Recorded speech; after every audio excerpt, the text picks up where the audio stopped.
बंगला बने न्यारा, एक बंगला बने प्यारा और एक प्यारे से आशियाने की चाहत तो सबकी होती है, लेकिन महंगाई के इस दौर में अपने घर का सपना देखना बहुत ही मुश्किल है। लेकिन आज धर्म की अपनी इस खास पेशकश में हम आपको बताएंगे कि कैसे सच हो सकता है आपका अपने घर का सपना। तो चलिए हमारे साथ चित्रकूट के कामदगिरी पर्वत पर, जहां भोले शंकर दिलाएंगे आपको आपके सपनों का घर। नमामि शंभुं पुरुषं पुराणं, नमामि सर्वज्ञमपार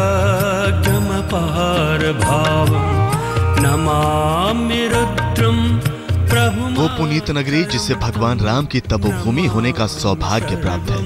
साथ ही चित्रकूट की ये पवित्र भूमि सुनाती है कहानी भगवान श्री राम और उनके आराध्य भगवान शिव के अटूट बंधन की।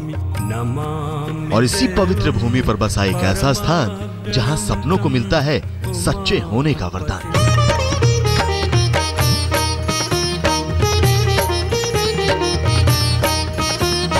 बंगला दिलाएंगे भोले शंकर, मन्नत पूरी करेंगे महादेव। कंकड़ों से बनाइए एक छोटा सा घर, शेष गंगा 5 साल में हो जाएगा आपका सपना सच। विराजत कैलासी, नंदी भृंगी नृत्य करत हैं, धरत ध्यान सुर सुख राशि। सृष्टि के कण कण में बसते हैं महादेव, ये तो आपने सुना ही होगा, लेकिन इन तस्वीरों को देखकर आपका ये यकीन और भी पक्का हो जाएगा। पत्थरों से घर बना रहे इन भक्तों की आंखों में सिर्फ एक सपना है, अपने घर का सपना। और इसी सपने को सच करने के लिए ये सहारा ले रहे हैं इन पत्थरों का।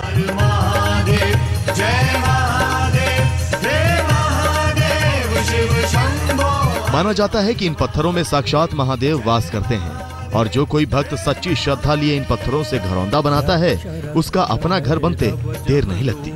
पत्थरों से ये चमत्कार होता है चित्रकूट में। यहाँ की कामदगिरी श्रृंखलाएं न केवल भक्तों की राह की बाधाएं हरती हैं, बल्कि नया मकान दिलवाने में भी मददगार साबित होती हैं। कामदगिरी पर्वत के उत्तरी किनारे पर एक ऐसा स्थान जहां मौजूद पत्थरों से घर बनाने और भगवान से प्रार्थना करने पर घर का सपना सच होते देर नहीं लगती। 5 साल के अंदर ही भक्तों की ये मुराद पूरी हो जाती है। मैं बचपन में छोटा था, जब परिक्रमा लगाता था, तब मैंने भी ऐसा सुना और मैंने भी इसमें 2 तल्ले का ही मकान बनाया। मेरे मन में भी ऐसी कल्पना थी और भगवान कामतानाथ जी कृपा से सरस्वती के किनारे ऐसा मानने से मेरा भी मन जैसा था वैसा पूर्ण हुआ। भगवान ने मुझे भी सुंदर आवास दिया। कामदगिरी पर्वत की श्रृंखलाओं की इसी शक्ति के चलते देश के हर कोने से श्रद्धालु यहाँ आकर पूजा कर बनाते हैं घरौंदा। कहते हैं जो जितना ऊंचा और भव्य घर बनाता है, उसका अपना घर भी उतना ही भव्य होता है। यही वजह है कि यहाँ पत्थरों से घर बनाने में भक्त कोई जल्दबाजी नहीं करते। कामदगिरी परिक्रमा में मान्यता है कि इस उत्तरी भूभाग में, जहाँ से सरयू का उद्गम भी माना जाता है, यहाँ पर यदि हम परिकल्पित मकान की कामना करके मकान बनाते हैं, वैसे ही मकान हमको उपलब्ध होता है। ये यहाँ की मान्यता है कि कामदगिरी पर्वत में यहाँ पर आकर के जैसा हम इच्छित मकान बनाएंगे, जितना बड़ा बनाएंगे, उतना ही वैभवशाली हमको मकान शीघ्र कामतानाथ जी की कृपा से प्राप्त होगा। ये यहाँ की इस स्थान के पर मकान बनाने की मान्यता है। चित्रकूट भगवान राम की तपस्थली ही नहीं, बल्कि भोले भंडारी की विहार स्थली भी रही है। कहते हैं यहाँ आने से भक्तों की सभी बाधाएं दूर होती हैं और श्री राम और महादेव दोनों मिलकर करते हैं भक्तों का कल्याण। संतोष बंसल, चित्रकूट आज तक।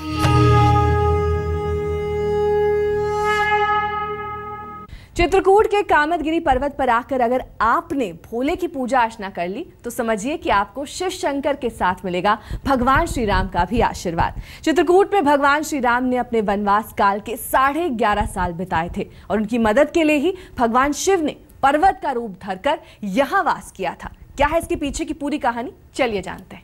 रामामृत पद पावन वाणी, राम नाम धुन सुधा समानी, पावन पाठ राम गुण ग्राम, राम राम जप राम ही राम, परम देने श्री राम को आराम, ज्ञान ज्योत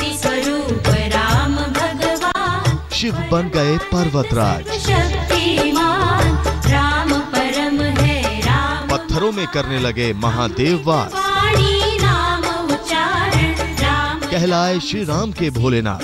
कारण अमृत वाणी अमृत श्री राम राम राम मुद मंगल धाम। भगवान राम की तपस्थली चित्रकूट में जितना गुणगान भगवान राम का होता है, उतना ही उनके आराध्य भोले शंकर का भी होता है। अमृत वचन राम की चर्चा सुधा समगीत। यहाँ के कण कण में श्री राम के साथ भोले भंडारी करते हैं वास, और चित्रकूट की ये दिव्य अनुभूति बरबस ही भक्तों को यहाँ खींच लाती है। अमृत चिंतन राम। चित्रकूट के पवित्र भूमि और ये पर्वत चमत्कारी हैं, क्योंकि इन्होंने साक्षात देखा है भगवान श्री राम को, उनके वनवास को और भोले शंकर श्री राम के अटूट बंधन को। अमृत कर्म नाम कमाई राम राम परम सुखदाई। कहा जाता है कि वनवास के 11.5 साल भगवान श्री राम ने यहीं बिताए थे। उस समय उनके निवास स्थान की व्यवस्था करने के लिए स्वयं शिव शंकर ने पर्वत का आकार लेकर यहीं निवास किया था, जिसमें बाद में भगवान श्री राम ने माता सीता और भाई लक्ष्मण के साथ वास किया। त्रेता युग में ये पर्वत और शिलाएं सोने की हुआ करती थी, लेकिन बाद में हनुमान जी ने उनका रूप बदल दिया। भगवान शिव ने इस कामदगिर में पर्वताकार रूप में निवास किया, स्वयं को पर्वत रूप धारण कर लिया और भगवान श्री राम को 12 साल तक यहाँ रहने के लिए स्थान दिया। और हर कण कण में भगवान शिव यहाँ हर पत्थर में विराजमान हो गए। और तब से आज तक सनातन से यही चलाया है कि चित्रकूट में जो व्यक्ति आता है और यहाँ खुद 4 पत्थर रखता है, 2 पत्थर रखता है, 8 पत्थर रखता है, जितने पत्थर रखेगा उतने ही मंजिल का उसको मकान तैयार मिलता है। चित्रकूट में महादेव की शिला रूप में पूजा होती है। कहते हैं ये वही शिला है जिसे भोले भंडारी का रूप मानकर स्वयं भगवान श्री राम उनकी पूजा अर्चना और अभिषेक किया करते थे।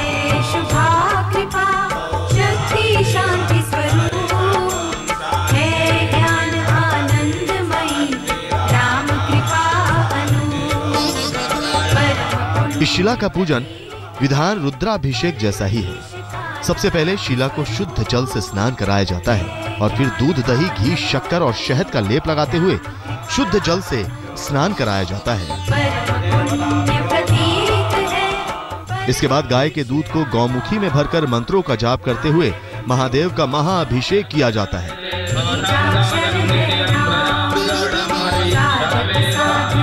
आरती करने के बाद भक्त भगवान के सामने रखते हैं अपनी मनोकामना। कहते हैं ऐसा करने से कामदगिरी पर्वत की हर शिला, वहाँ का कण कण जागृत होकर महादेव की तरह ही भक्तों के हर संकट, हर बाधा का नाश कर देते हैं। तो है जिस भावना से लोग जुड़ करके यहाँ पर मकान का निर्माण करते हैं, पत्थरों को जुटा करके कामतानाथ जी के, उसी प्रकार से उन लोगों को कामना भूत जो है भगवान की कृपा होती है कामतानाथ जी की, और उनकी कामनाएं पूर्ण होती है। राम की शक्ति और भोलेनाथ की भक्ति, ये दोनों मिलकर चित्रकूट में भक्तों की हर भव बाधा से रक्षा करते हैं। भक्त और भगवान के एकाकार स्वरूप का ऐसा चमत्कार सिर्फ चित्रकूट में दिखाई देता है। भक्तों की मनोकामनाओं को पूर्ण करने वाली विशेषता के कारण महादेव के इस रूप को कामदगिरी के नाम से पुकारा जाता है। संतोष बंसल, चित्रकूट आज तक। एक छोटे से पत्थर से आपको मिल सकता है अपना मकान, छोटी सी पूजा से सच हो सकता है आपका अपने घर का सपना, क्योंकि यह है गणपति के वो धाम जहां हर रोज चमत्कार की कई घटनाएं देखने और सुनने को मिलती हैं। गणपति का ये परम धाम है जैसलमेर में, जहां आप अगर पत्थर से छोटा सा मकान बना दें तो आपको अपना मकान मिलते देर नहीं लगती।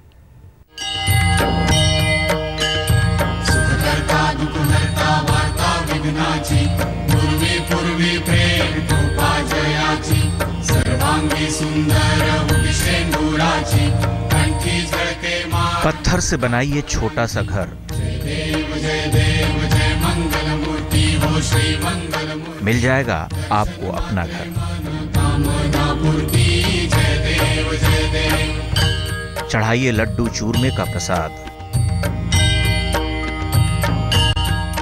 पूरी हो जाएगी हर कामना आज। ऐसा है नदी वाले गणपति का चमत्कार। इसी नाम से पुकारा जाता है जैसलमेर में बाप्पा को। कतारों में भक्त सुबह सवेरे पहुंचते हैं गणपति के दरबार और उनके सामने रखते हैं अपनी फरियाद, और फिर घंटियों और शंख से किया जाता है विघ्नहर्ता का गुणगान।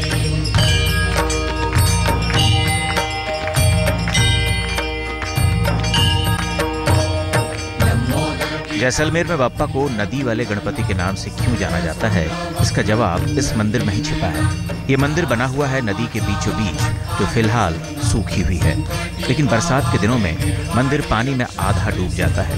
कहते हैं चाहे कितना तेज पानी क्यों न हो, गणपति के इस मंदिर का बाल बांका तक नहीं होता। वो पूरी शान के साथ देते हैं अपने भक्तों को दर्शन। ये गणेश जी नदी के बीच में गणेश जी का मंदिर बना हुआ है और ये अपने आप गणेश जी की मूर्ति की स्थापना हुई है। यहाँ बुधवार को विशेष तौर पे दर्शनार्थी आते हैं। करीब 1500 से 2000 लोग लगभग हर बुधवार को विशेष तौर पे यहाँ सेवा पूजा किया जाता है गणेश जी का। विशेष महान मान्यता है, यहाँ पर पत्थरों के मकान बना करके जाते हैं लोग, और उनकी ऐसी आस्था है कि यहाँ पर उनके पूर्णतः कार्य होने के बावजूद यहाँ दर्शन करने के लिए आते हैं, प्रसाद चढ़ाते हैं, पूजन होता है गणेश जी का। जैसलमेर से 12 किलोमीटर दूर मौजूद चूथी गणपति का ये मंदिर जितना अनोखा है, उनसे मुराद मांगने का तरीका भी कुछ कम अनूठा नहीं। नदी वाले गणपति अपने भक्तों को अपने घर का वरदान देते हैं, लेकिन इसके लिए भक्तों को बनाना होता है पत्थर का छोटा सा घर। गणेश जी के मंदिर के बाहर नदी में भक्त अगर घर बना दें तो उनके अपने घर का सपना पूरा हो जाता है। नदी जो देख रहे हैं, नदी काकनाई नदी है और इसको सरस्वती का नदी का भी रूप माना गया है। और ये जो गजानन जी की मूर्ति है, ये मूर्ति अपने आप यहाँ कर स्थापित हुई है, न कि किसी ने यहाँ स्थापना की है इसकी मतलब। और वैसे भी जैसे अभी केदारनाथ जी में थी भारी बरसात हुई थी, नदी मकान निकले, लेकिन इस मूर्ति जो नदी चलती है काफ़ी बड़े बड़े पत्थर आते हैं, काफ़ी मतलब पेड़ पौधे आते हैं, लेकिन इस मूर्ति को आज तक नीचे बेस नहीं होने के बावजूद भी इस मूर्ति का न तो कहीं हिली है, नई मूर्ति कहीं अपनी जगह स्थान छोड़ा है इसने। मैं यहाँ पर हर बुधवार को आती हूँ। ये देश का इकलौता मंदिर है जो नदी में स्थित है। यहाँ पर बारिश आती है तो पूरी ये जो घंटियां हैं यहाँ पर लगी हुई है, वो बारिश के नदी के पानी से बजती है, और लोग घरों से यहाँ देखने को आते हैं कि नदी में गणेश जी स्नान कर रहे हैं, और गणेश जी बिल्कुल उसी जगह पर रहते हैं, बिल्कुल स्थान नहीं छोड़ते हैं। और ये मंदिर बहुत ही मनोकामना सबकी पूरी होती है।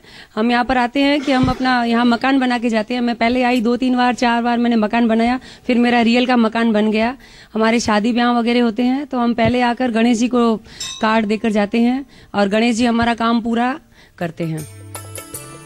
ऐसा नहीं है कि यहाँ सिर्फ घर का सपना ही सच होता है।